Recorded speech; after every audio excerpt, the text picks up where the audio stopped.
The Dime is sponsored by Eighth Revolution. The cannabis industry has unique challenges, which means you need a multifaceted partner to help you navigate the landscape. Eighth Revolution has a team of experienced science and business experts to provide a unique analytical approach, providing services from capital to cannabinoid and everything in between.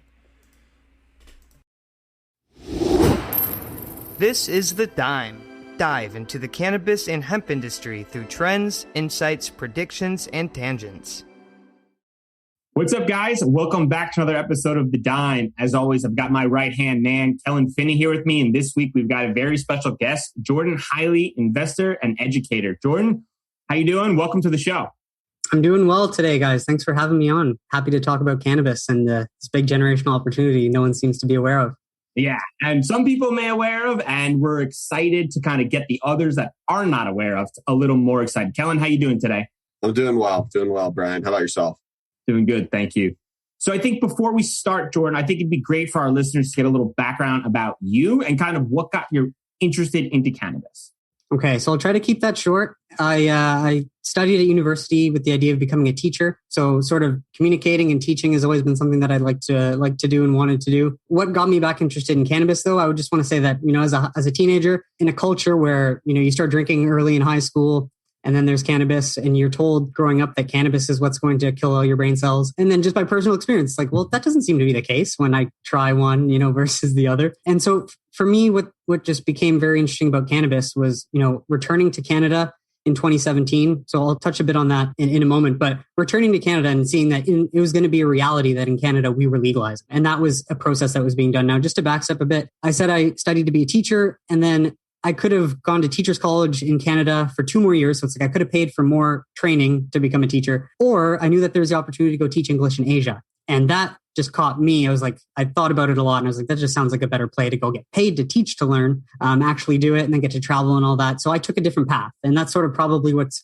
kept me on a different path than most people now. So yeah, I went to teach in Asia. And then I just want to say that I think this is really cool also, just that didn't realize it at the time, but I had just a good saving habit. I decided to save half my paycheck every month and then live off the rest. So after the 2 years in Korea, I had $30,000 saved and didn't think of it as a skill at the time. Even my ex-girlfriend was like, you're just so cheap. And I was like, no, this is a good habit. Hopefully I'll be wealthy someday. But then, so just the whole idea with that is that after the year teaching abroad, I had saved up so much. But the first thing I did was I invested some in Canada through a financial advisor in mutual funds, like the classic way. So we'll get back to that later.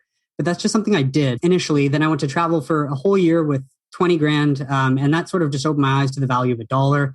And, how people everywhere are kind of the same, want the same thing generally, as long as, basic necessities are taken care of. So that just sort of took me around the world. And then I came back to Canada and cannabis was going to be legalized. So I think that's just a good bit of history on how I came to be self-taught investor and all that, doing what I do now.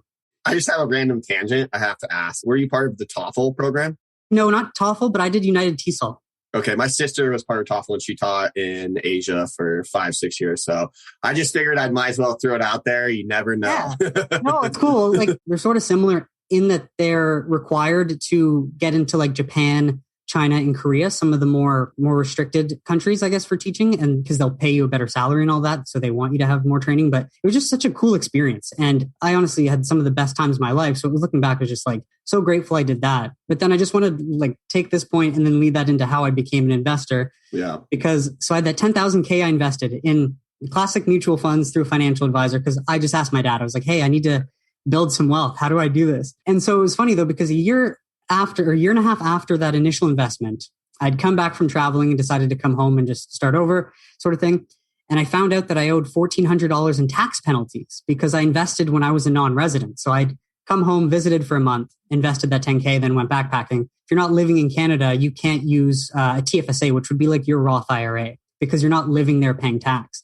So I found that out. And I was like, I was someone that thought investing was too risky, so I wouldn't do it myself. But I was like, if this financial advisor can do this and not know the rules, this is ridiculous. I must be able to learn how to invest. And then I found out the difference between a real financial advisor and a mutual fund sales representative. Then I found out about the fees. Then I went down the rabbit hole of what is money and then started managing my money myself. But so it's just funny how that sort of thing was done there and it brought me back into here. So it was kind of cool how it worked out full circle.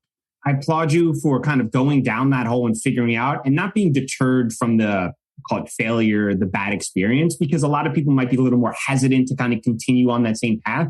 But it seems like you kind of went the other route and kind of doubled down and said, you know what? I can figure this out myself. This is not going to be an opportunity for me to shy away. I'm going to kind of dive in and get my hands dirty and figure it out. So I guess my follow-up question could be, what was the first cannabis company that caught your eye where you started kind of figuring out like there might be something here as an opportunity?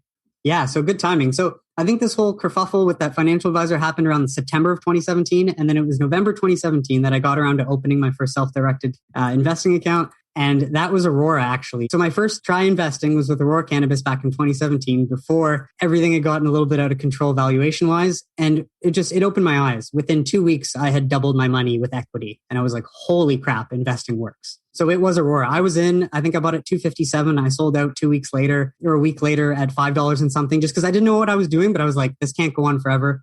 But that was the first company. Yeah, it's funny. We can talk about this offline. I was in on right around that same time, and my eyes were like, holy shit. It was wild. Wild. And I think there's opportunity to kind of bring that back to US. And before we kind of dive into like the fun stuff and the investing standpoint, let's kind of take a different approach and talk about kind of like the history of cannabis. I think sometimes it's not really spoken about how we got to the point we are. So let's kind of take it back from the beginning and start with like the story you were sharing before we started recording.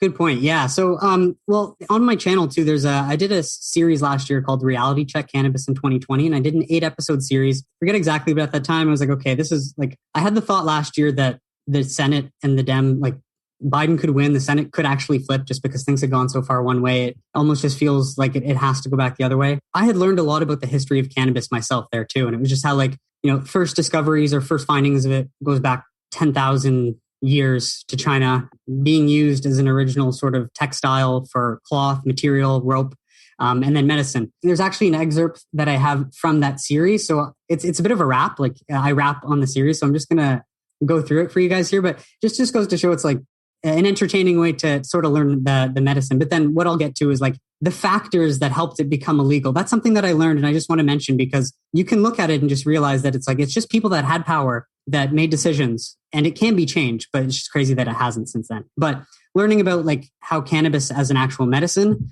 over the years was just that was really eye-opening. And then even just my personal experience with it, seeing the data coming out now more and more, it just made me want to look, and it reaffirmed everything. But just this is it. So here's where it gets crazy. It's the OG anesthetic. If you're still numb to the pain caused over the years, it's pathetic. This man mixed cannabis with wine to get invasive in the skin. It worked. He realized it helps you heal from within. Discoveries of this magnitude were far and few in between. Arabic scholars figured out its effectiveness for epilepsy. At the same time, Avicenna found it to be effective treatment for gout, edema, headaches. This got published and repeated. And so then this is like 6,000 years ago to 4,000 years ago. Centuries later, used by Arab traders for asthma, malaria, and fever. From India and East Africa, the commodity was a keeper. Traveling alongside the Spanish, brought to the Americas, used practically for clothes and rope before the mass hysteria. Napoleon brought some back from Egypt to investigate the crop. Its pain-relieving sedative qualities help with tumors and cough. Since the 1800s, cannabis rose to pharmaceutical success. Irish doc O'Shaughnessy deemed it had no negative medical effects. And so this was in the 1850s. It was introduced in the U.S. pharmacopoeia in 1842, actually, as well, because it was becoming popular in the U.S. By 1900s, more than 100 papers published its therapeutic uses for nausea, rheumatism, and pain. An over-the-counter solution. Cannabis was never seen as criminal, an idea totally absurd until it became associated with one little 4-letter word, drug. But so it just goes to show how that's what anyone, hundreds of years ago, 200 years ago would think of the plant. And it's funny how we've been grown up to think of it as the complete opposite. And that's sort of the anomaly. I think that's really well said, right? And it goes into like the stigma aspect of it. And if you ask a large group of people, depending on where you are in the world, you're going to get mixed responses, right? You have some people who say it's a gateway drug. We got one of our favorites, the devil's lettuce, right? And you got my personal favorite, the governor of Nebraska. If you legalize cannabis, it will kill your kids, which I will still put up there on my favorite quotes of all time because it is just so ridiculous at the same time. It's so delusional. It's so delusional. It's wild. Yeah. And it's in this year, right? Like we're not even talking about something that happened 10 years ago, 15 years ago, current. So like for someone like him, who's hopefully knowledgeable about what's actually happening, to make a statement like that, that's so backwards is eye-opening. So I guess starting from the stigma standpoint, based on what you said, Jordan, how do we go forward and start educating people on the benefits of cannabis and start with removing the stigma? Because I feel like we can talk about the benefits, but people aren't going to get past that issue they have with thinking and knowing for so long that cannabis is just bad. That's a great question. I don't think there's no simple answer. I do think it's really a matter of individuals sort of choosing maybe, their own lived experience over the message, the common messaging in society. I also think too, it's like, I don't know about you, but I go through a lot of the studies and I see what comes out. And despite saying that, hey, THC or CBD seems to be very effective, all of these studies also say, but there needs to be a lot more looks into it. It's just like, no, at this point, we know THC seems to be the miracle pain reliever. And we know CBD is good for inflammation and other things. And like, I don't know, it's when our established institutions start to actually like take that seriously. And I think that will probably come from descheduling it because people need the government to do it first and all that. But like, it's going to take decades, not decades, but like, it's just generations. It's going to take generations. But I think the good thing is that at least, I don't know how old you guys are, but like we're pretty far into our life where I think any generation below us is going to be aware of what more truth about the plant versus people that are older than us. But I think, probably descheduling just because people, they want it to come from the government or from leadership institutions for it to be true sort of thing, right? So, Kellan, shed some light on that. I know we've been to some conferences a while back where there were representatives. And of course, we can't mention specifics or any of those kind of conversations, but it seems like the government's been interested in kind of learning more about this and how to regulate this. Can you kind of shed some light on that? Yeah, I mean, it was even 5 years ago. I was at a conference out in California that was strictly a science-based conference associated with cannabis, right? And the conference was the Emerald Conference. And so really, really heavy science, a bunch of really smart scientists presenting very intense scientific research that they've been doing on the plant. And there was groups from certain branches of the federal government that were there as focus groups internally that had been assigned. And at the end of the day, I think we were talking with some individuals the other day too, that it's kind of like an old Western standoff, right? Like the DEA, the FDA, and other governing bodies that typically regulate these kind of substances, at least in the US, are all standing there in a little standoff. And unfortunately, though, they are not the ones that are going to be able to decide what happens. It's going to, at least in the US, it's going to have to come from the Senate and the House, right? Like we're going to have to pass a bill through our legislative branch to be able to change the opinion of the masses. And like you can reference surveys that say over 60% of the US population would approve of recreational cannabis right now. But unfortunately, the representatives that are speaking for part of those individuals that are in favor of cannabis legalization don't share those same opinions, right? Because if they did, it would already be legalized, right? And so there's a huge standoff between the left and the right side of our governments, if you will, in those houses, right? And until they come up with some legislation that can be agreed upon by both sides on the aisle and actually push through, whether it's scheduling or rescheduling or decriminalization, right? One of those two things, nothing is going to change from a mass cultural stigma. Nothing's going to change until that happens, right? And then when that happens, you're going to see all of these other governing bodies like NIST, like FDA, like the DEA, they're going to change all of how they behave. And then that's going to help accelerate and potentially be the huge catalyst that really, really drives the old way of thinking, if you will, from the last 60 years out of our society, right? And I'd like to believe that if the US does that it's going to be a cascading effect across the globe, right? Then Europe's going to be like, okay, maybe it's a good idea. And you're going to see all of these other countries across the entire globe kind of follow suit, hopefully, right? That's the idea. Germany's got an upcoming election on September 26th, and apparently 4 out of the 6 parties there are running on legalizing adult use cannabis because that's become a really big issue there. So that we're seeing that first and foremost. So I'm glad that you touched on that. And I think it's big to mention that the US is obviously the global leader. So what the US does, everyone else will follow. And just to touch on the history, 1961, I think it was a UN convention or there was some sort of thing, but this is where Harry Anslinger, who was in charge of making cannabis illegal back then, he basically bullied the rest of the world into following the US drug policy and said that if you don't do it, we're going to veto anything you try to get done. So don't even try. And so it's like when you think the laws are still in place based on that sort of mentality and that sort of negotiation, we just have to unlock that next step to see what can happen. But I do think once the US does it, it's going to be a domino effect and be faster. It'll speed up the process. So let's kind of tie that into from an investment standpoint. The roadmap that Kellan presented to us obviously is going to take some time. Jordan, I'm sure you get flooded with this question, right? You keep talking about fundamentals. The numbers are great. My stock price is down. Yeah. Why? Because I want to quote Ben Graham, in the short term, the market is a voting machine, but in the long term, the market is a weighing machine. So yes, it seems weird that the fundamentals are so good and the share prices are down, but those don't always correlate. And that's where opportunity is actually found in the market. But I think the other thing to remind people, and this is where most people aren't going to understand it and they might miss the boat, is that the media, I think, is always going to push that federal legalization needs to happen for these companies to be successful. And if you're following that narrative, then you're going to think that the big opportunity would be to buy the compromise bill maybe next year getting passed. But I think if anyone's been a bit more focused and paying attention themselves, it is a state-led story, right? And states' rights do supersede, come before federal rights. So fundamentally, I think that's a very important thing to understand.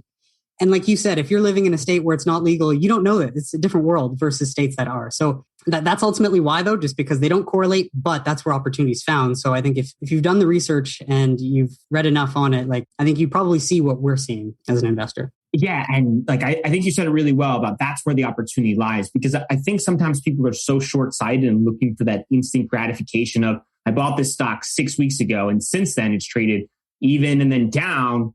I'm going to move into something more aggressive, crypto, one of these meme stocks, I think. I just want to use this to tie that to the example with your buddy. Your buddy also said stocks. It's like, hey, don't forget, you're investing in a real company, not just a stock, right? So it's so easy to overcomplicate it, but like unconvince yourself by doing that, like. And if you even kind of continue on that roadmap, where if you kind of take a step back, right, from an investment standpoint, and then take a step forward and think to yourself, okay, I invested in February, stock price is traded down, but New York, New Jersey, Connecticut, Rhode Island, Maryland, Pennsylvania, all of the East Coast is coming online. New Mexico, Virginia. Right. We're just like, this is just in the foreseeable future we're talking about. Like a small cluster of states are coming online. And New Jersey is going to be online November, according to Boris, I believe. So yeah, hopefully New York will get their stuff together. But it's good that Cuomo's gone, because that might speed up the process too. Everything forward. Let's just move forward. Perfect storm. Yeah. But the thought process and the question I always pose to my friends when they ask me that is like, who do you think is going to get that piece of the puzzle, right? That piece of the pie when it gets split up? It's the companies operating in those states. And look at some of these numbers that they're projecting from a market size standpoint. I mean, these are massive, massive markets that are just currently untouched. And then all of a sudden, they're just going to hand out 20%, 30%, 15%, 8%. And those are just massive movements to these fish that are just massive already. And I think that's the part that's so wild to me, is that like, if you take a more forward approach and more of a higher level approach and think about the future of what the space is, we're still in the first inning. Of course. Yeah. And I don't necessarily do a whole lot of future growth valuations like I imagine a lot of technical investors do with Tesla or Amazon, but I don't see why you would not put a cannabis company in that exact same category or even more potential growth, because 100% growth year over year, pretty evident for all of them still, in like their third or fourth year of operation. And then, like you said, they're just getting better. I completely agree. We might be in the second inning or we might have just gotten there, but it's still so early long term. But I think too, people often look back, right? And instead of looking forward, and that's their biggest mistake. Yeah. And it's just so wild too, because like these companies release these blowout earnings and people's first response is, well, the stock price went down. Yeah. Oh, exactly. Now I got a question for you guys, actually, just to flip it. Sure. Are you guys getting a lot of good questions that poke holes in the thesis? Because that's one thing I'm always trying to get people to poke holes and try and find gaps in the story. But the only gap anyone can say is like, but the share prices are down, which is good because that doesn't poke any hole in the thesis, right? I've had one kind of conversation that's been reoccurring in terms of investing instead of trading cannabis stocks. Right. And the one kind of pushback I get from a lot of individuals that are more sophisticated than me is parking their money in a cannabis stock right now, because there's only one, I think, that technically pays dividends, right? And so the whole dividend aspect of it and the security from a long-term perspective, that's a big pushback I get in terms of, it's not, do I invest in cannabis or do I not? It's, do I invest in cannabis or do I invest in another sector?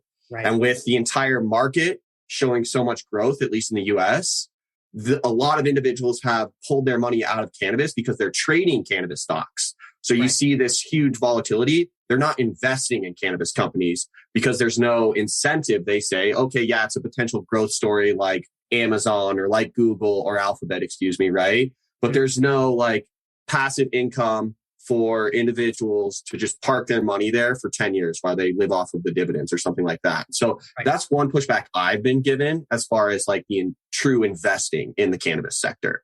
That seems more of just personal methodology versus actual what we're seeing unfold though. So that's helpful, and that makes total sense. But at the same time, like, I just got to ask you guys too, like, are you guys cannabis connoisseurs, or is it almost more of just like, you want to right the past wrong and you want this to get done? And not to say that like you're letting your emotions get in the way, but like, it just doesn't seem like anything can stop this as it keeps picking up steam. That's one of my biggest fears, is that like, I feel like sometimes my circle gets kind of like a lot of confirmation bias, and that kind of gives me some hesitancy. Same part, like I'm thinking about it, and it's like, I am emotionally tied to this, which is probably the first reason you gotta like tell yourself this is not a good thing. But then I think about it and look at the fundamentals and think about a forward approach. And then I tell myself, I'm like, all right, like whatever emotional fears that I have, make sure that it's a sizable portion so that it's diversified against my overall approach. And obviously different risk profiles for different people, and everyone should consult an advisor.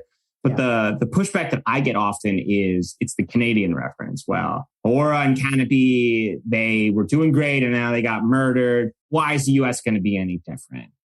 Oh, I love that too, because that is like, and it's true though, because in investing, the quote, "this time it's different," is obviously, you don't want to say that too loosely or whatnot. But if you actually were to look at like, the US companies ran to prices higher than they're trading at right now in 2018. So that's something crazy to think about, because this time it really is different fundamentally in that aspect. Obviously saying that is just funny, and that's the irony of it. But the US situation is very different. And that's why I think with what we saw in Canada in 2018, once SAFE passes, that allows trillions of assets under management, potentially billions, but to flood in if possible. And I think just as much as I've tried to find holes too and been like, okay, like what could possibly go wrong? Obviously, you just want to make sure that you have enough cash, right, to last so that you don't have to dip in. But I think Todd has a great point, Todd Harrison, when he mentions that New York and New Jersey need functional banking, right? And that's the one thing that is like, that's so true.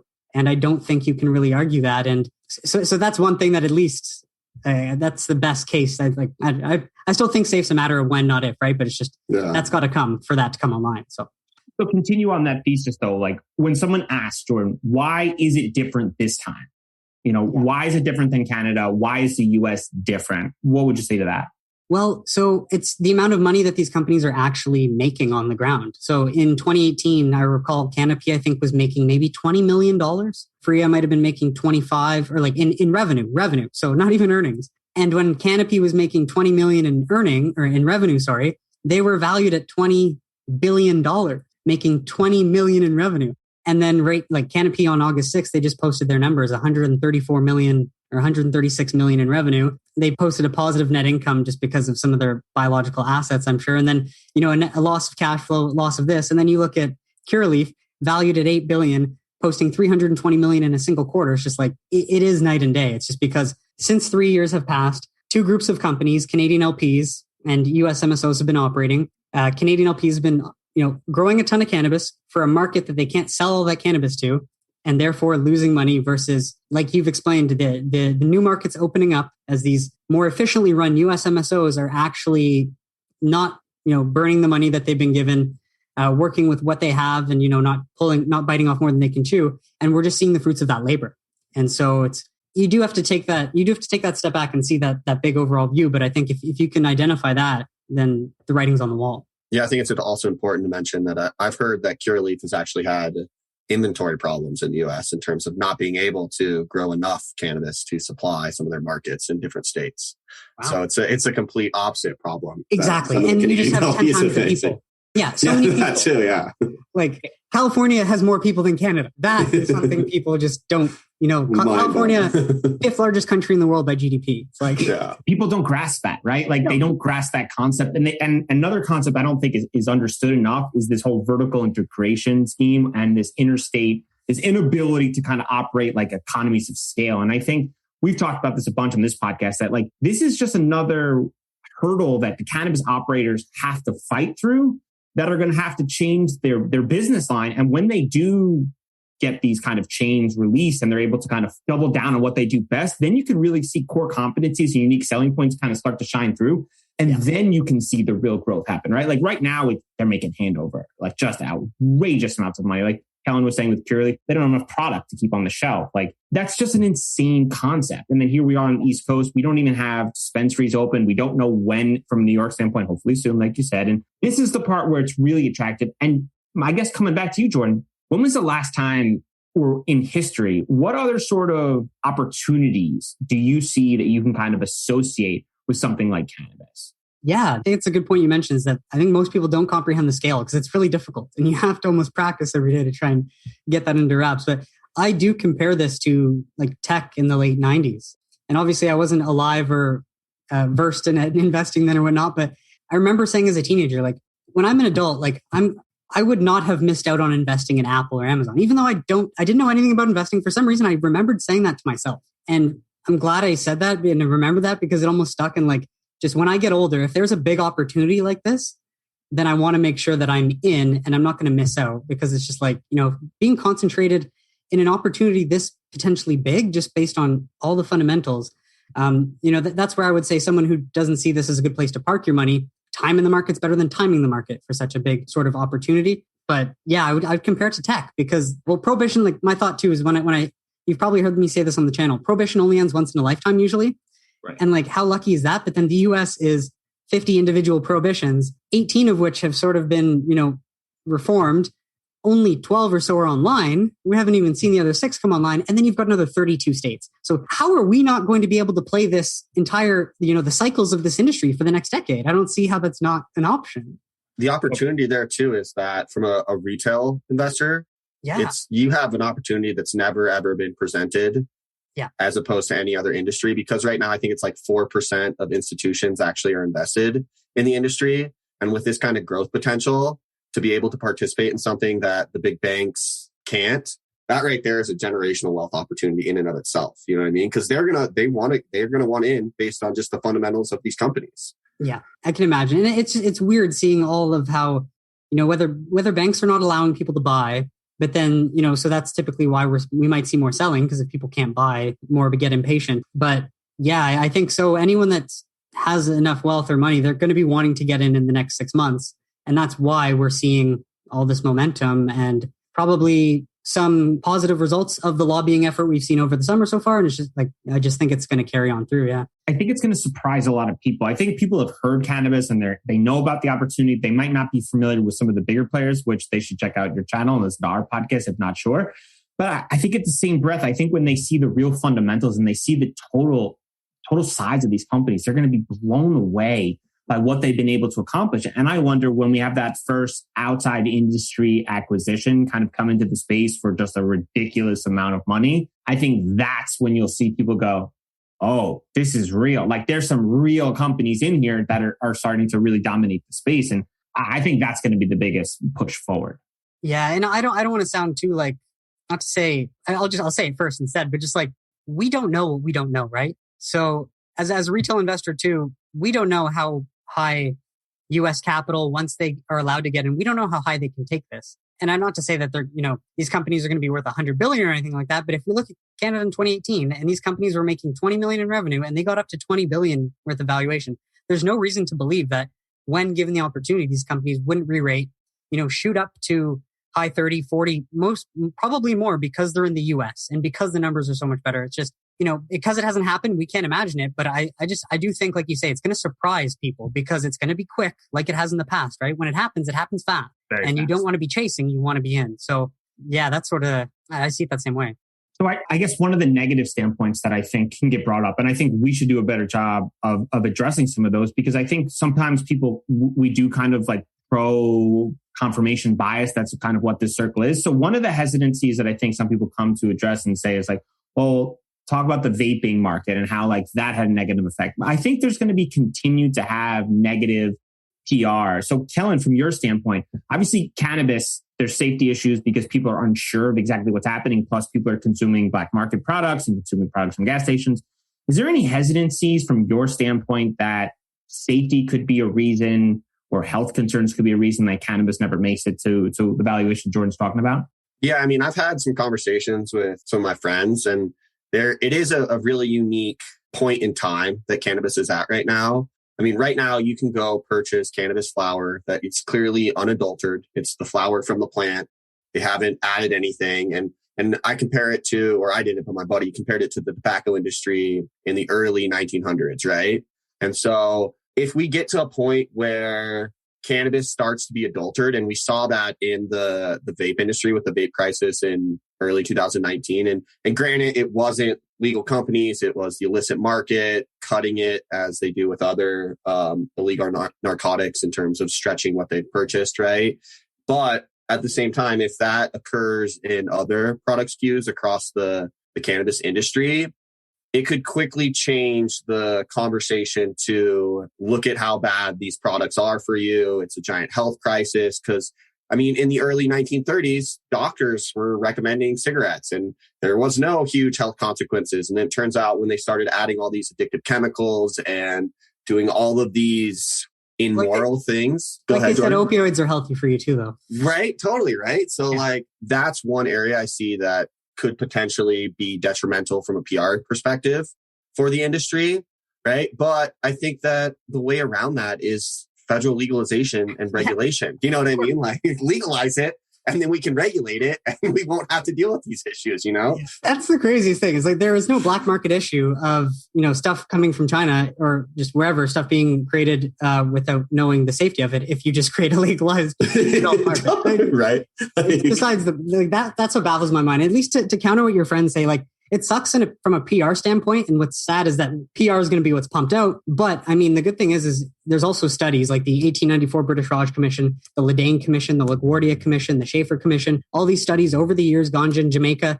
Basically, the US government paid top tier academics to study cannabis, and all of them could not find any negative harm to the human body.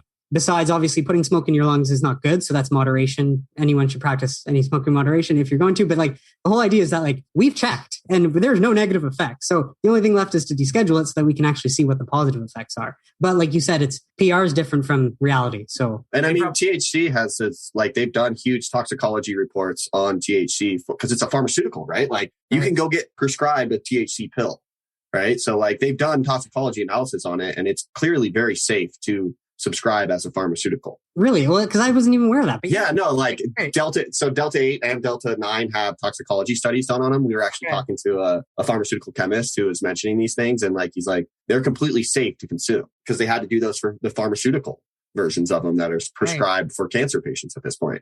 Gotcha. Is that Dronabol or Dronabinol, and then Syntec, I think, is the other one, right? Is that what it was, Bryan? Syntax or something? Maybe I'm not sure, but but yeah, that too. Like, yeah, but they're safe, and so it's like the whole like THC is as legitimate of a medicine on this earth as we could possibly have. Period. But it's been stigmatized for so long, and I think some people have these issues with kind of getting past if you challenge them. And say like, hey, I know you fought this way for 63 years, but I'm sorry, you're wrong. Yeah. And this report says it. And they're like, who are you, dude? And how long have you been in this space? Can we use this to go back and I can do the history bit with Anslinger and stuff? Yes, I forgot to mention that. So it's very interesting because I read a few books, like obviously The Emperor That Wears No Clothes by Jack Hare. That was one. There were 3 or 4 that I read last year that sort of inspired that series. But yeah, looking at it, there's obviously just players back then that were in positions of power and, had the ability to make decisions that put the laws in place that they are now. And like, it's just the crazy part is that they're still in place today, right? And we haven't changed them. But so let's go back to 1930s. There's a lot of immigration coming from Mexico. And one way to sort of instill fear, or at least make it seem as if there's, reason to be afraid of this immigration. So William Randolph Hearst was a man. So he's one of the 3 players. I'll name them out. Harry Anslinger, who was head of the Federal Bureau of Narcotics. Then we have William Randolph Hearst, who was, think of like a media empire magnate back then. And he created the yellow, I forget the word for it, but yellow sort of eye-popping sensationalist newspaper articles as opposed to real reporting. And then Andrew Mellon, who was the Secretary Treasury of the US back then. He also happened to be the banker for DuPont Chemical. So, and I've looked at the history. I don't know about you guys, and it's not like I want to be politically correct, but I only use the term cannabis for cannabis and hemp for hemp. So William Randolph Hearst, with his media empire of newspapers, was like, well, if we call it marijuana, it's going to sound Mexican, and that way we can tie it to evil behavior and use it against the immigration problem. So that's one way to get this message out into the media and completely misinform them. And then around that same time, prohibition of alcohol ended, and there was a former division for that, Federal Bureau of Prohibition, I forget, something like that. But then that ended. And then Harry J. Anslinger was the head of that, a government bureaucrat. And then when that ended, he ended up being recruited to become head of the Federal Bureau of Narcotics. So it's almost like, well, since everyone wants alcohol, we need to find a new enemy in a way. And it also happened that his brother-in-law was Andrew Mellon, who happened to be one of the wealth magnates from the East Coast, like 100 years ago. If you know Carnegie Mellon University, Mellon, Mellon, it's just very common. But so he was the Treasury Secretary, and his brother-in-law was Henry J. Anslinger. So convenient, though, right? That he could just put his brother-in-law married to his wife in a position. But then at the same time, this Treasury Secretary who could do that, he also happened to be the banker for DuPont. And DuPont in 1934 was creating a synthetic fiber called nylon. And if you look at hemp is the most strongest natural fiber in the world. So if you can make the hemp plant illegal, or if you can create a tax so that people aren't going to grow it, then DuPont's going to make a heck of a lot of money selling synthetic fiber nylon. So, it also just happened to line in sync. And then it happened to be though in 1937, where Harry J. Anslinger ends up pushing towards like the American Medical Association that marijuana is evil or marijuana is bad. We need to get rid of it. And that's where the doctors, they're like, what's marijuana? Like, we know cannabis because cannabis is the name of the plant. And so just imagine over years of, people in power being able to use that power, they basically just made cannabis. They introduced the tax. So farmers couldn't grow it. Otherwise you'd be taxed. And back then you wouldn't risk growing it to be taxed because, everyone was making like $5, $10 a day sort of thing back then. But what's crazy is that World War II came around and the US needed to legalize hemp. So they got all the hemp farmers to grow as much hemp as possible so they can win the war for rope and like lubricants for airplane wheels and all that stuff. So like they brought it back. And then after they won the war, they're like, okay, we need to make it illegal again, which is just so stupid. But that's all out there in the history if you want to look at it. And then last thing though, when I mentioned cannabis was introduced in the US pharmacopoeia in 1850 or 1842 or something like that, 1852, Harry J. Anslinger was the one that removed it after World War II or mid World War II in 1942. He, who has no scientific basis or no scientific training whatsoever, was able to remove something from the US pharmacopoeia as if, it just, that all happened. And then that led into the 60s where he forced the UN, every other country to sort of oblige by you can just imagine how that all happened because no one had the internet, no one had access to free information, no one had the ability to object. But what's crazy is that those are still, and then Nixon in the 71, he was like, wow, we can make a lot of money if we find an enemy to arrest and criminalize, creating the prison industrial complex. And yeah, so it's one of those where I feel like we need like a Netflix documentary in order to do that for a lot of people to be like, wait a minute, like, is that really what happened? They're like, this is some horse shit. Well, yeah, I mean, you can go to my YouTube channel and check that out. In episodes 5, I cover 5 and 6. I do like the history of the plant and then history of the US. And I mean, it's long, but it's all there. And it's just like, shit. Was it eye-opening for you when you were kind of going through it? It was. And who knows what their intentions were back then. They probably knew that they could make money. And they're not saying like, oh, well, if we make this plant illegal, then no one else gets it. It's just like, oh no, this will make better, nylon will sell more or something like that. The intent probably, like, they never intended for it to last this long and to go this big, I imagine. But, here we are today. It was eye-opening. It was crazy. And all I could try and do was try and present it in a way that people would want to watch it. So they're probably like, this got out of control quickly. Yeah, it does. Like, we just think when no one does anything to object, right? And just to think like if individuals hadn't started pushing and, fighting for cannabis legalization themselves in individual states, how much, we wouldn't be where we are now. So it's all about the individual on the ground willing to say, no, this is crap. Cannabis has helped me. And, I want to get that story out there. So let's go back to the individuals, right? I think a question that Kellan and I always get asked that we'd love for kind of your insight on is from a fundamental standpoint. We've got all these different companies operating in the cannabis space, specifically here in the US. How do you, Jordan, make an informed decision and understand which one of these companies you would like to say, this is how I separate the companies. This is what I would recommend. Good question. So I would say I'm a student of Warren Buffett. Naturally, starting with like the intelligent investor and a few of these. So for me, it was originally looking for underpriced value or a good margin of safety. So I typically like to look at the market cap of the overall company because that's really what matters. It's like when people talk about the share price being, oh, Trulieve is more expensive than Cresco, I should buy Cresco. It's like, no, that's not what it means though. Regardless, I like to look at market cap, price to sales. And, also for myself, like I like to be looking at the numbers constantly. And one of the reasons I do my show is because it keeps me in check. Obviously, I get a bit of confirmation bias, but like I do look for other stories that would tell otherwise. But me doing that 2 times or 3 times a week, just make sure that everything I've checked, my plan's still in line. But I think if you were to look at any other industry that is allowed to trade on the New York Stock Exchange or the NASDAQ, and you looked at their market cap versus their price to sales, especially if they're in a growth industry and there's still growth to come, you can find those companies trading at a price to sales of at least 20x, especially if it's a high growth industry, at least. And then when you look at the market cap to 2021 revenue estimates versus even 2022 revenue estimates, and we're already in August 2021, right? Like time is going by very quickly. When you see these price to sales are sitting at 3, 4, 5, that's all I need to know. Like there's nothing else. No one, it's that. And then it's seeing, Illinois sales growing every single month. And man, it's just that Colorado blueprint, seeing what Colorado has done from 2014 to now. It's safe to say that just based on the fact that people have always consumed cannabis, and it's not like they're creating a new market for a new product. They're just creating a legal one. It's a no-brainer. But that's really the one main metric I look at. Obviously, you want to see what earnings and all that, but I'm not trained in finance. So I like to just know that these few boxes are checked on the ground, and that's enough for me, I think. I think that's really well said. So let's continue on that route. What is the biggest misconception since you've kind of been headfirst into the cannabis space?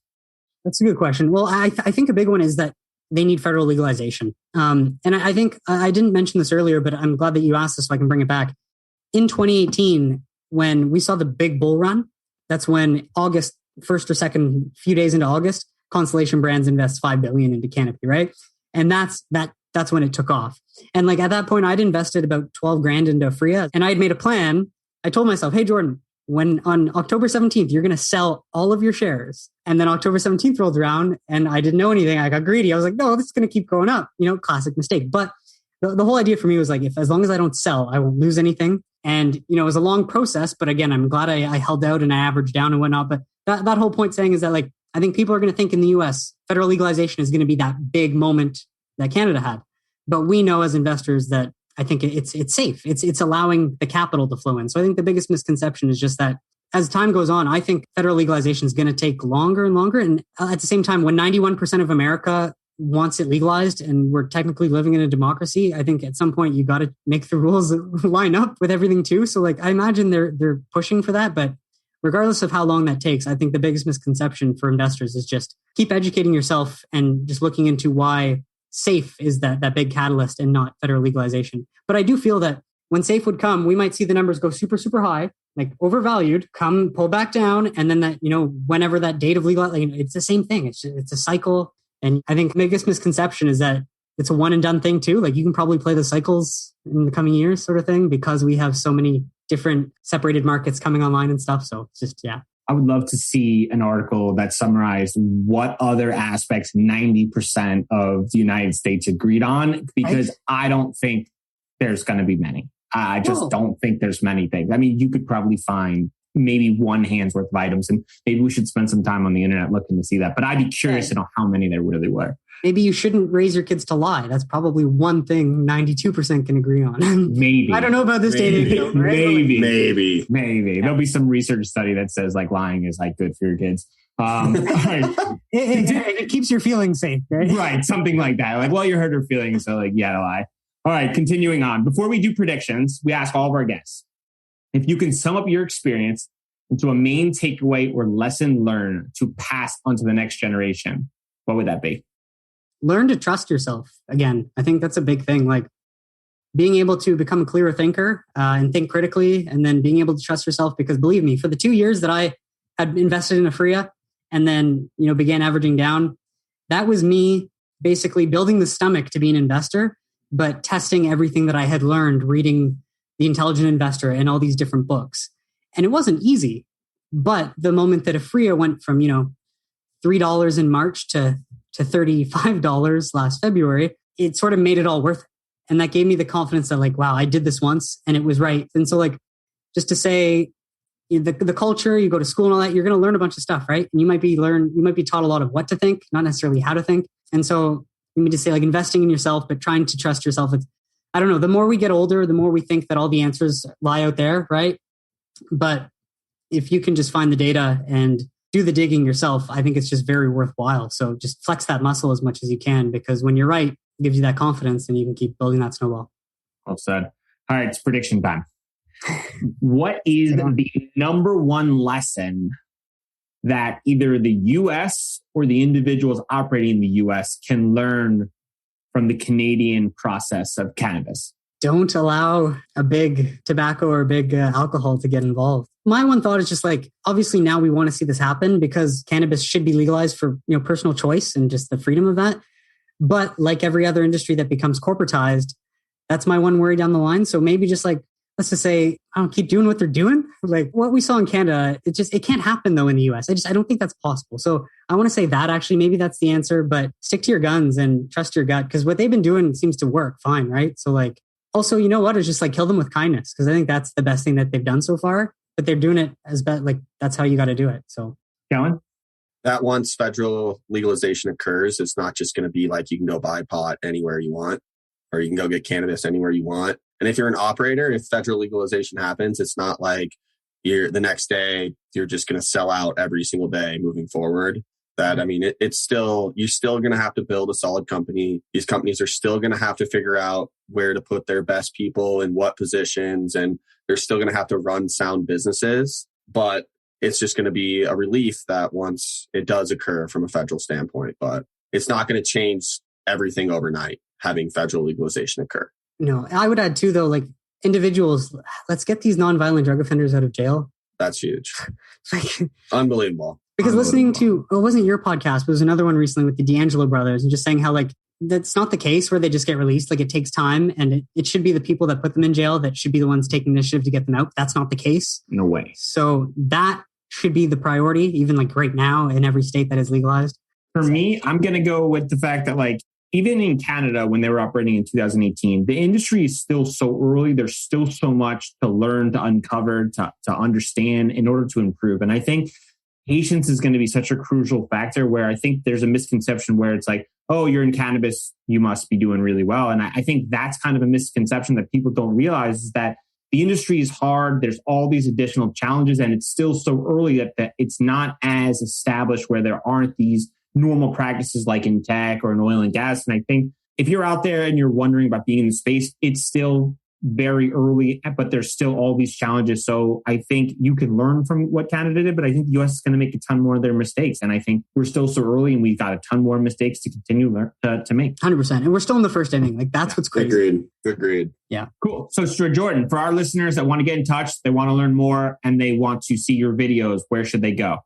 They can check out my content on YouTube. So the channel is at Make More Capital.